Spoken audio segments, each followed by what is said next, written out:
saya Siti Septiasari. Saya di sini akan menyediakan soal biologi.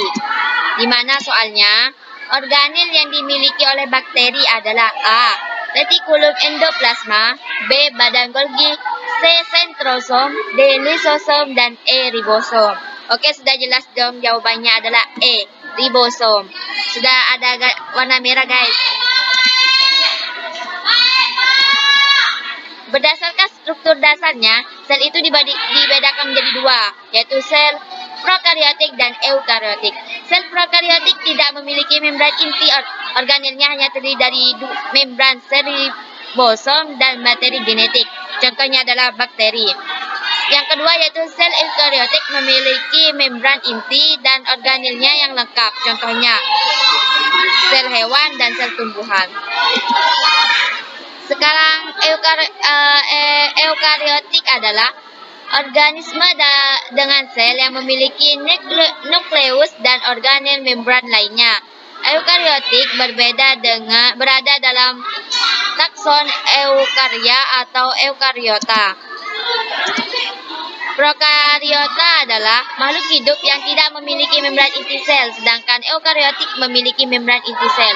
Semua prokariotik adalah uniseluler kecuali Myxobacteria yang sempat menjadi multiseluler di salah satu tahap siklus hidup biologinya.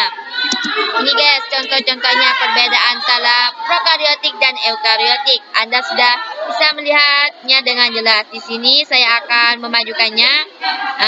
Di sini sel prokariotik itu memiliki kapsul, dinding sel, membran sel, sitoplasma, ribosom, plasmid, pili, flagellum, nukleus. Sedangkan eukariotik itu memiliki retikulum endoplasma, kasar, ribosom. Nah, bisa Anda lihat sendiri aja guys, biar lebih jelas, biar lebih terang. Nah, sudah jelaskan guys perbedaan antara prokariotik dan eukariotik. Oke, next. Ribosom adalah, kan tadi jawabannya adalah ribosom. Nah, sedangkan di sini ribosom adalah organel yang berukuran kecil dan padat yang terdapat dalam sel dan berperan sebagai tempat sintesis protein. Ribosom terdapat dalam sitoplasma yang melekat pada membran RE ketika berlangsungnya proses sintesis. Protein bakteri memiliki ribosom.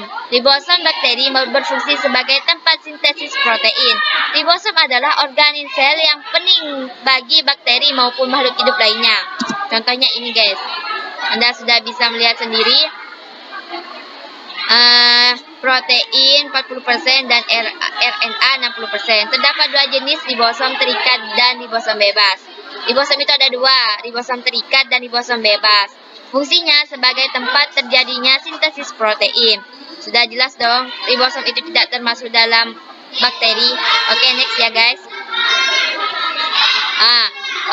Cukup sekian pembahasan dari saya. Kurang lebihnya mohon maaf apabila ada kesalahan kata yang saya tadi penjelasannya yang kurang memahamkan bagi Anda yang mendengarkan. Kurang lebihnya mohon maaf. Wassalamualaikum warahmatullahi wabarakatuh. See you next time.